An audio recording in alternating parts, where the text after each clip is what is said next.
exactly that. That's exactly what we want here.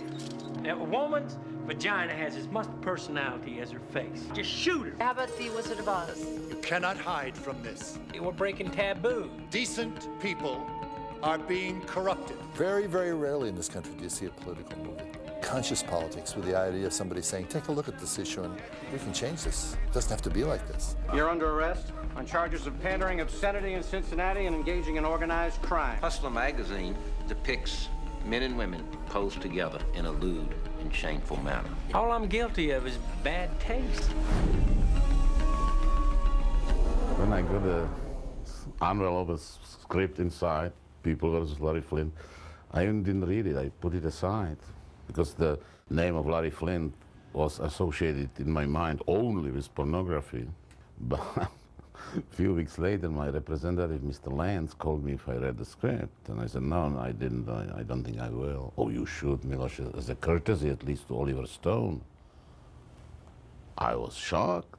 What has Oliver to do with Larry Flynt? I think it's important to examine not just dead figures, but living figures. I get into a lot of heat for interpreting contemporary history, but I think it's important that dramatists participate. The true stories gave us a freedom to talk about different subject matter that really doesn't usually get talked about in Hollywood film.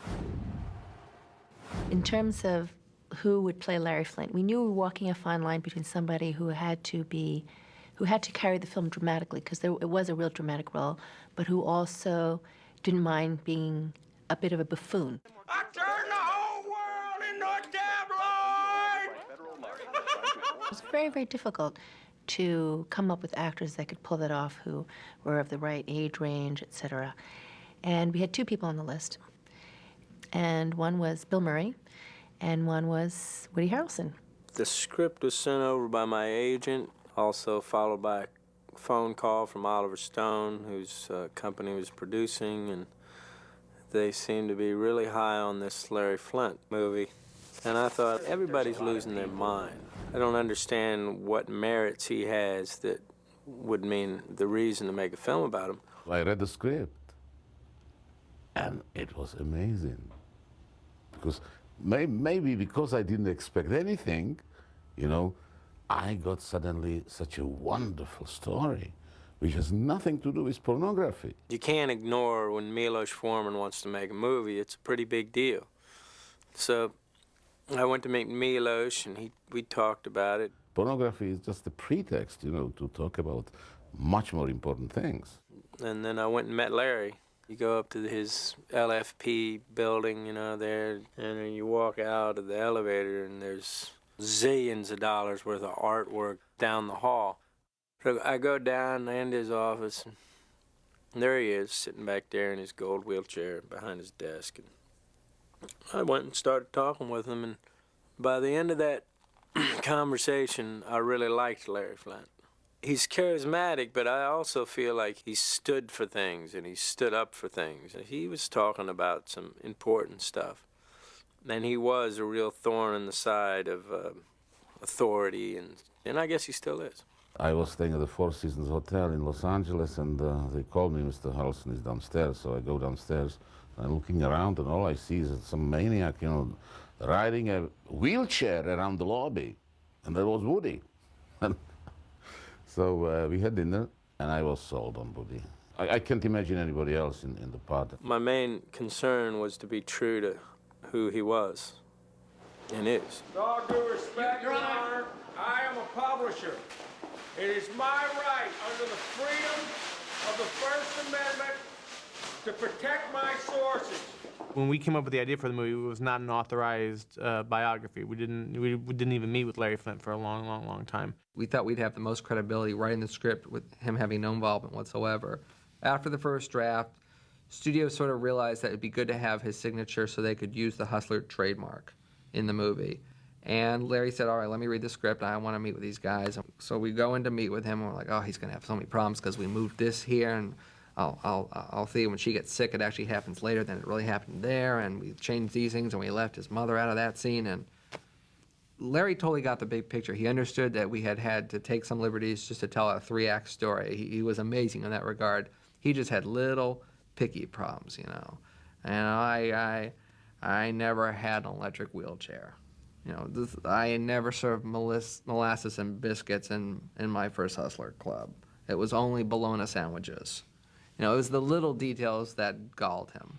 The big stuff he totally got. Larry and Scott, the screenwriters, they accepted a great deal of my input because, they wanted to get it right. He didn't have any rights of approval of anything because all the materials were taken from public domain. But I wanted him to read the script and tell me what he thinks. So I met Larry Flynt for the first time. It was very interesting because he went very meticulously through the whole script, page by page, saying, well, this was not in Minneapolis, this was in Cincinnati, this was not in March, it was April, and like that, through the whole script. At the end, I said, well, Larry, there's a lot of things which are not flattering at all. You don't mind that? I don't mind that very much, but they are all true, so what can I do? And right there I asked Larry if he would play a judge, sentences himself to 25 years in prison. I remember the day Miloš Forman asked me to play the judge, and I said, hey, I'm not an actor. He said, don't worry, we'll help you through it. So, your specialty is porn? Porn? No. In fact, I should be perfectly honest. I don't really like what you do. It's not to my taste. It doesn't interest me. But what does interest me is civil liberties and First Amendment rights, and I think your case falls into that category. I'd like to try to help you out. I had been sent the script that summer, maybe like June even of 1995. The script was in a very different incarnation at that time. The original script of Larry Flynt was very funny, but it had a similar sort of, almost to me, a farcical tone that Ed Wood had, and there really wasn't a part for the lawyer. It wasn't really much of a part. So I remember I passed on it, or I just said, not interested. And it was later that fall that they called me and said, we want to talk to you about that Larry Flynt thing again. And I kind of said, oh, come on, what's up? And they said, well, Miloš Forman is directing it. And I kind of went, really? Francine Meisler, the casting director, set up meetings with about 15 people. And he was the first I met. Which is always dangerous because before you get to the last, usually forget the first. No, he was just staying in my mind through the whole time, and he was just brilliant. He was so completely mesmerizing as the lawyer in his audition. It was no contest. So I remember coming in and meeting him, and very confident, smart kid, And I remember at first being concerned, isn't he too young to be like, he's going to be my lawyer? He came to California shortly before principal photography commenced, and he spent a few days with me. He was in my office, and we spent time together. I went over the cases with him. And Edward, he had gone to Yale, and his father was a lawyer that had gone to Harvard. And so he had some familiarity with the law to begin with. I guess it was named Alan Isaacman in the script, but after I talked to him, I went and I did some looking into it. I found out sort of who the various lawyers that Larry had over time were, what their roles had been. I could tell that it was going to be a compression of about 3 different lawyers into one. There's 3 key cases in the movie, and in real life, to the best of my memory, the Ohio lawyer was Harold Farringer, the Georgia lawyer was Gene Reeves, who's really the one who got shot, and then the lawyer for Falwell was Alan Isaacman. But for the sake of the movie storytelling, we play them all as Isaacman. If you get on that plane, I quit. The relationship between Larry and Alan is very accurate in the movie. I think we nailed it. I mean, where we had to fudge things was Alan entered Larry's life at a much later date than he enters it in our movie. But we didn't want to have a new lawyer being introduced to the audience every 20 minutes. And when you have a case in Ohio, then you have a case in Atlanta, and you have a case in Los Angeles, technically you got to keep hiring different lawyers for those different cases. But an audience wants to have, people who have relationships, and that's what they're watching for 2 hours. I said to Miloš, if we can create a character whose emotional life is wrapped up in Larry Flynt's and who gets affected by this journey, then that would be interesting. The other composite characters in the movie are really the Hustler staff. The Crispin Glover character, Arlo Casey, the Vinny Schiavelli character. Another character is sort of based on the cartoonist at Hustler magazine. He gets the name of Chester. Miloš calls me his good luck charm. I met Miloš in a room at the Chelsea Hotel in 1968, watching the Academy Awards on a little black and white TV, sharing a beer. When I came to the United States, my English was very, very poor, and so I kept using a lot my Czech English dictionary, and it just fell apart. And that was when I met Vinny, and I couldn't find some pages because they flew off my dictionary. And I said, well, listen, I'll bind your dictionary. He's a bookbinder. Vinny Schiavelli is a bookbinder and brilliant, and I have this vocabulary, this dictionary till today. A lot of the scenes, some of which were not in the movie, we improvised. And I think it was very, very important that these guys not be stereotyped, not be crude, not make snappy jokes about the material that was in front of them. Miloš's approach, of course, is to get as close as he can, casting a look as though it were the real person that he had, only he has actors to do it. Well, for me, it's very important how you orchestrate the faces in the film. You know, you have characters, he appears for 30 seconds here, then disappears for half an hour, then reappears. I want the audience immediately to remember that character.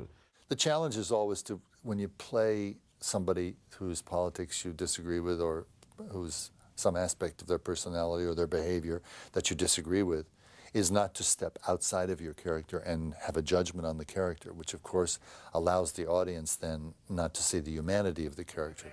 You want to be able to infuse whatever character you play with enough of a semblance of normal, socially acceptable behavior so that the audience can recognize themselves in the character so that they can learn something from it. Reverend Falwell, you're a preacher, is that right?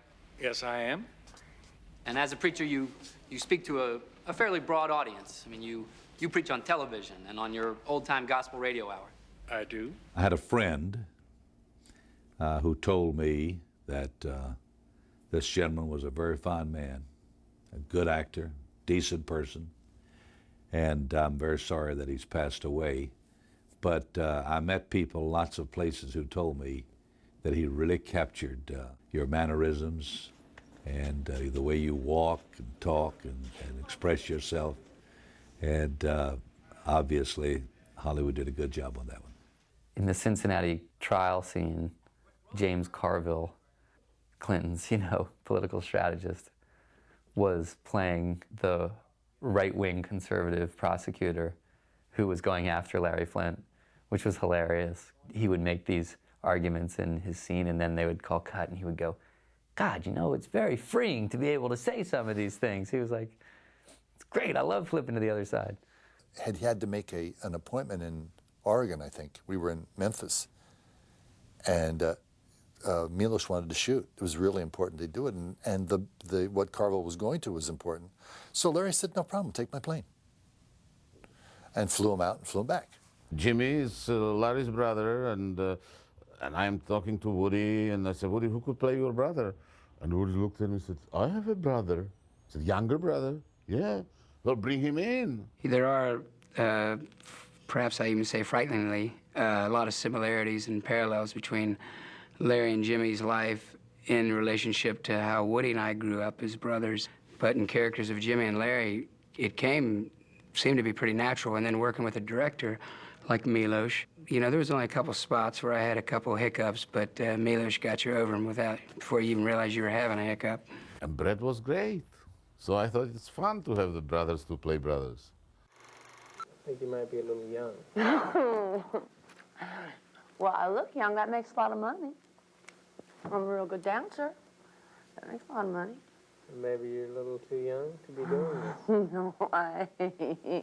There was something about Courtney which was unrepeatable. The studio said no, because they wouldn't find insurance company to insure her because of her, drug pasts and rumors of wild behavior or whatever, I don't know. She was the one. I just knew it, and I fought for her all the way. And Miloš loved her. I really wanted it, so I did a screen test. I did a number of auditions with Woody. To me, she was a highly responsible, maybe eccentric, but, you know, responsible person, and she would get it done. She knew the importance of a film. Everyone was so supportive. I was so lucky to have such wonderful support from the cast. I believe that, you know, whoever is right for the part should get the part, regardless if it's a star or a starlet or an unknown actor or even non-professional actor, because they bring some kind of authenticity on the screen. And I found an insurance company through my friend in Lloyd's of London, you know, but it was very expensive. The studio said, no, we are not going to pay this kind of insurance. Well, Oliver Stone, Michael Houseman, Woody Harrelson, myself, and Courtney herself, we all chipped in and paid for the insurance.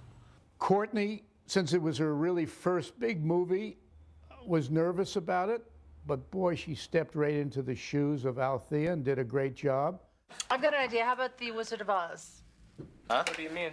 Okay, like Dorothy is laying there in Kansas, and they're all gangbanging her, and there's Toto, maybe even. She had a quality like Althea. She was, you know, feisty, energetic, smart, edgy. Woody and Courtney would get into these sparring matches sometimes. One time it was over Woody, perhaps because he really believed it, or perhaps because he was just trying to provoke Courtney. Said, well, I love Alanis Morissette, you know. Courtney just laid into him, and, you know, it was a fun set. That was a big chop that went right over our heads. Don't you give me that look, you son of a bitch. You'll never guess which one's Courtney. It's the kind of movie I'm not entirely convinced a born and bred American could have made. I think it's why it was a particularly great marriage of a subject matter and a filmmaker, because Miloš, he's an adopted American, or he adopted this country as his country, and he has that fresher, more special appreciation for what's unique about American culture and American freedoms that some of the rest of us take for granted. And that perspective was necessary to make a movie like this. Miloš Forman was always one of our, you know, wish list directors for this movie, because we felt, as an outsider, he had always done well with those kind of movies, like One Flew Over the Cuckoo's Nest, Amadeus, people that were, whose behavior was not acceptable by normal standards. Perfect. Perfect. He's really famous for allowing people to be as intelligent as they are. You know, I feel like it's me against the world. You're all I got, baby. Say you ain't gonna do this, promise me you ain't gonna do this. I'm doing it! Oh, now I'm baptized too, that is. People versus Larry Flynt, because there was unusual casting, except for Woody Harrelson. And at that time, Ed Norton, who was unknown, had to be made for the right amount of money. And so we had to find a formula where Miloš could have his freedom, and the studio felt that it was worth the effort. By shooting in Memphis for the majority of the movie, and then going to Los Angeles for the exteriors to give the reality of it, made it possible to make this movie for a reasonable amount of money. Even though none of the film takes place in Memphis, it had a lot of this kind of Americana ambiance that I would imagine existed in Columbus, Ohio, or in Virginia, or in some of these different places where the film took place. We had a schedule of 75 days, which was, you know, 25% shorter at least than what Miloš was used to. So that was a challenge, just getting things done. We had weather issues. The scene that's the July 4th party was freezing cold. And it had been rescheduled many times because of rain, and we just had to get it done because it had to be done in Memphis. A scene that got shot that wound up on the cutting room floor was actually a very interesting thing, is that he made a replica of his boyhood home in the basement. And so in the scene right now, he's giving his mama and dad a tour of the house. That scene continued, and he took them downstairs, and they walked down the stairs, and he flicks on the light. And literally, it's basically that set from the opening of the movie. It's this log cabin in the middle of this huge basement. They don't even know where they are. They're like, wow, what is this about? And Larry basically felt that he was becoming so wealthy, but he really wanted to remember where he came from. The event depicted was a real party.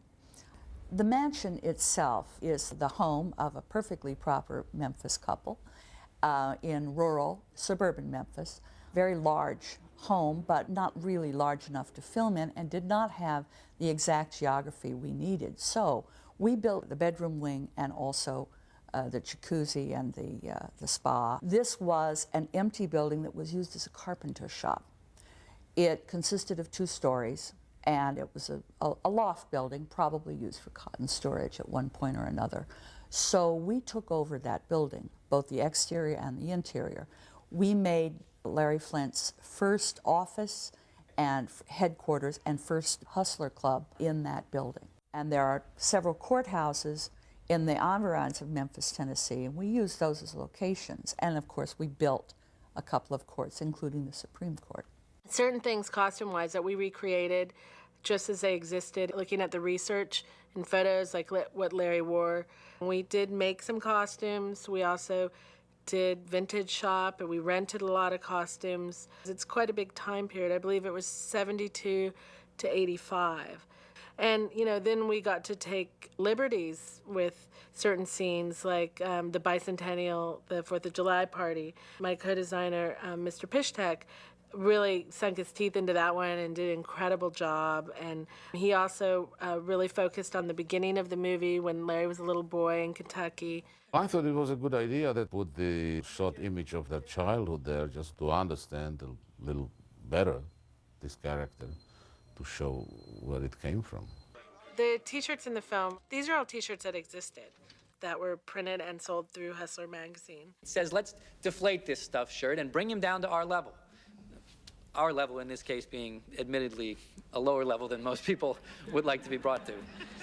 You know, Edward did a lot of work on that stuff himself. He went through and he made it great.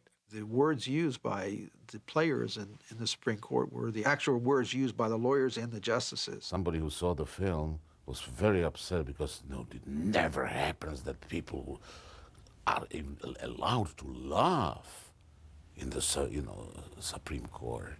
The caption suggests that this man is leading an ass to Washington. I can handle that. I think George can handle that. Listen to the transcript. Audio transcript from that court session, and you hear, the court's reaction and public's reaction. I really like the way the First Amendment issues get dealt with. I think it's really important what happened with Larry, but to me, the most important thing is just this love story between these two people who are despised maybe by society, but who have this amazing attraction to each other. Both of them having been so promiscuous and continued to be promiscuous throughout their marriage, still with them you sensed a deep, abiding love and a real devotion. When Larry goes off and decides he's going to become religious, when Althea becomes ill, these are great tests of their love, and that's something that nobody would deny them. As much as one may not like who they are, there really was a very, very romantic and strong relationship. It's a strange thing to accept that this man, this pornographer, was really deeply, deeply in love, and I believe he was. Larry Flynt was involved. He came to the set on those days that he was needed. He was helpful in providing information, but he wasn't meddlesome. We wound up using the Real Hustler offices for shooting. We used the Real Hustler plane. It wasn't an authorized biography. We wrote the movie and came up with the movie without any involvement at all from Larry Flynt. But as time crept on, he sort of became a part of the team a little bit.